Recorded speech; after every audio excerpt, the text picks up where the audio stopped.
Assalamualaikum warahmatullahi wabarakatuh. Saudaraku yang beriman dan dirahmati Allah. Sudah 3 bulan lebih warga Gaza digenosida, tak ada tanda-tanda Israel akan berhenti menyerang, walaupun dikecam oleh negara-negara lain. Mereka terus membawa barir Gaza dan menembaki warga sipil, bahkan Netanyahu terang-terangan mengatakan kalau tak ada yang bisa menghentikan mereka lalu. Apa sebenarnya yang menjadi tujuan Netanyahu melakukan itu semua? Tonton video ini hingga akhir agar tidak sesat. Tanggal 7 Oktober tahun 2023 akan menjadi sejarah bagi Hamas dan Palestina karena mampu menembus pertahanan Israel. Sayangnya serangan itu jugalah yang membuat Israel mengamuk dan hingga kini tak pernah berhenti menyerang Gaza. Bahkan sudah membunuh 24.448 warga Gaza. Per video ini dibuat tempat ibadah dibom, hingga rumah sakit tak luput dari serangan para Zionis.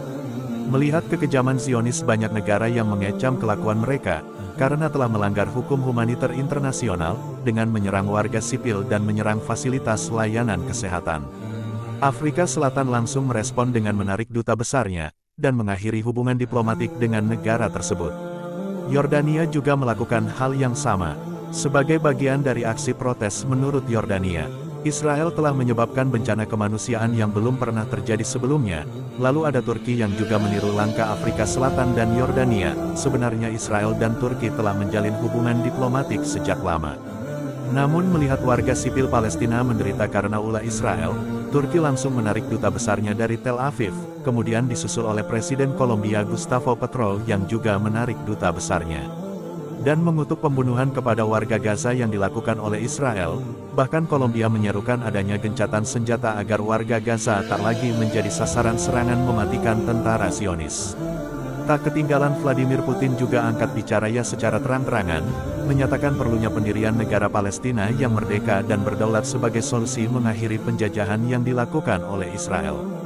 Bahkan Presiden Rusia itu tak segan-segan menyeret nama Amerika Serikat sebagai salah satu pihak yang punya andil besar atas apa yang terjadi di Gaza. Perancis yang awalnya menunjukkan dukungan kepada Israel akhirnya berbalik arah menyatakan dukungan kepada Palestina. Kuat dengan Presiden Emmanuel Macron mengubah sikap karena melihat jumlah korban sipil yang semakin hari semakin bertambah. Bahkan ia juga turut menyerukan gencatan senjata demi melindungi kelompok yang paling rentan. Ia menyatakan keprihatinannya melihat orang-orang tak berdosa dibom, para bayi, para perempuan, dan para orang tua dibom dan tewas. Tak ada alasan untuk terus melakukan itu. Macron menghormati sikap Israel yang mempertahankan diri, tapi tidak dengan serangan terus-menerus ke Gaza. Sayangnya seruan itu sama sekali tak pernah terwujud karena Israel menolak gagasan gencatan senjata. Apalagi Amerika Serikat yang merupakan sekutu paling setia Israel juga menolak solusi tersebut. Karena Israel sama sekali tidak menggubris reaksi masyarakat internasional, Afrika Selatan mengambil langkah berani menyeret Israel ke Mahkamah Internasional, atau International Court Justice, atas tuduhan genosida. Langkah ini didukung oleh pernyataan pakar dan akademisi dunia yang sepakat bahwa Israel memang telah melakukan genosida. Sidang pun digelar pada 11 hingga tanggal 12 Januari lalu, di Den Haag, Belanda. Dalam sidang tersebut 15 hakim hadir dan mendengarkan paparan gugatan dari tim hukum Afrika Selatan. Sidang ini dipimpin oleh Joan Donoghue dari Amerika Serikat. Tim kuasa hukum Afrika Selatan dipimpin oleh Profesor John Dugard, mantan pelopor khusus PBB soal hak asasi manusia. Sedangkan tim kuasa hukum Israel dipimpin oleh Malcolm Shaw, seorang pakar hukum internasional dari Inggris. Tim legal hukum Afrika Selatan mempersiapkan gugatan yang tebalnya mencapai 84 lembar. Gugatan tersebut menuntut agar mahkamah memerintahkan Israel untuk menghentikan agresi militernya. Dalam paparan tim hukum Afrika Selatan, Israel telah melanggar konvensi genosida tahun 1948 yang dibuat setelah Perang Dunia II, dan peristiwa Holocaust yang ikut ditandatangani oleh Israel saat itu. Dalam konvensi tersebut disebutkan bahwa semua negara yang ikut menandatanganinya wajib untuk tidak melakukan genosida dan mencegah untuk menghukum siapapun yang melakukannya. Sayangnya Israel secara terang-terangan melanggar konvensi tersebut. Tindakan Afrika Selatan yang berani menggugat Israel ini dinilai sangat berani jika dibandingkan dengan sikap yang diambil oleh negara-negara lain yang hanya mengecam dan mengutuk kelakuan Zionis Israel. Sayangnya Israel sama sekali tak mengakui tuduhan tersebut. ISAT melakukan pembelaan di Mahkamah Internasional. Israel membantah tuduhan genosida yang dilayangkan oleh Afrika Selatan. Israel menganggap bahwa tudingan genosida kepada mereka adalah fitnah belaka. Langkah Afrika Selatan ini malah dianggap sebagai tindakan pencemaran nama baik bagi Israel. Lebih jauh lagi Israel menganggap bahwa Afrika Selatan bekerja sama dengan Hamas untuk menjatuhkan negara Zionis tersebut. Bahkan Israel menuduh Afrika sebagai negara yang menyerukan kehancuran bagi Israel. Klaim tak pernah melakukan genosida ini pun juga didukung oleh Amerika Serikat. Tak ada bukti pasukan Zionis melakukan hal kejam itu kepada Gaza. Matthew Miller, juru bicara Departemen Luar Negeri Amerika Serikat, menyatakan bahwa kami terus mengumpulkan informasi seperti yang selalu kami lakukan, tetapi kami belum memiliki kesimpulan yang dapat kami sampaikan. Amerika menilai tindakan Afrika Selatan yang menyeret Israel ke Mahkamah Internasional adalah tindakan yang sama sekali tidak berdasar. Benyamin Netanyahu pun menyatakan pembelaannya apa yang Israel lakukan saat ini adalah perang untuk membela diri dari serangan Hamas tanggal 7 Oktober lalu, yang menewaskan sekitar 1.200 orang dan menyandra kurang lebih 250 orang. Netanyahu menilai justru Israel lah yang kini sedang melawan genosida atas serangan Hamas. Ia bersumpah bahwa agresi militer Israel ke Gaza akan terus dilakukan sampai pasukan Hamas hancur.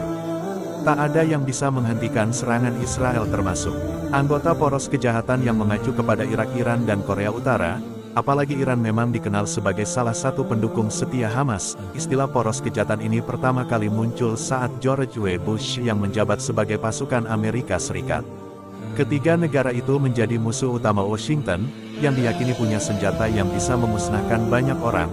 Bahkan aksi penyerangan Israel tak bisa dihentikan oleh Mahkamah Internasional sekalipun, selama Israel belum memenangkan pertempuran dengan Hamas. Maka selama itu pula serangan akan terus-terusan menimpa Gaza. Netanyahu sangat berambisi menghancurkan Hamas sehingga tak tersisa, padahal kondisi ekonomi Israel kini mulai merosot karena terkuras membiayai penyerangan. Meski sudah berkorban sejauh ini, nyatanya Israel masih belum bisa menaklukkan Hamas sampai hari ini. Untuk mencapai ambisinya, pasukan Zionis kini mengincar orang-orang berpengaruh di Hamas. Baru-baru ini tentara Israel berhasil membunuh salah satu tokoh senior Hamas, Saleh Al-Aruri. Ia adalah salah satu pendiri Brigade Al-Qassam. Beliau juga adalah wakil pemimpin Hamas, dan sering juga menjadi juru bicara bagi pasukan militan tersebut.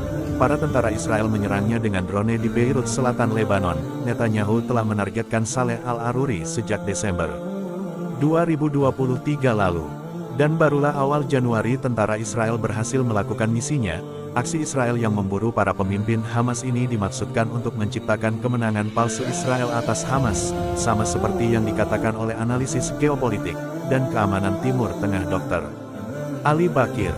Saudaraku yang beriman, kecaman, ancaman, dan pengadilan nyatanya tak pernah membuat Israel gentar memburu Hamas, malah semakin menjadi-jadi dan menunjukkan ambisinya untuk habisi Hamas. Benyamin Netanyahu memastikan bahwa tidak akan ada yang bisa menghentikan Israel. Buktinya sampai hari ini mereka masih menyerang Gaza, membunuh warga sipil, dan bahkan mengincar para pemimpin Hamas, padahal kondisi ekonomi mereka saat ini sedang merosot. Tapi Israel nyatanya masih keras kepala. Wallahu alam bisawab. Terima kasih saudaraku yang menonton video ini hingga akhir. Dan sampai jumpa di video selanjutnya. Hamba Allah undur diri.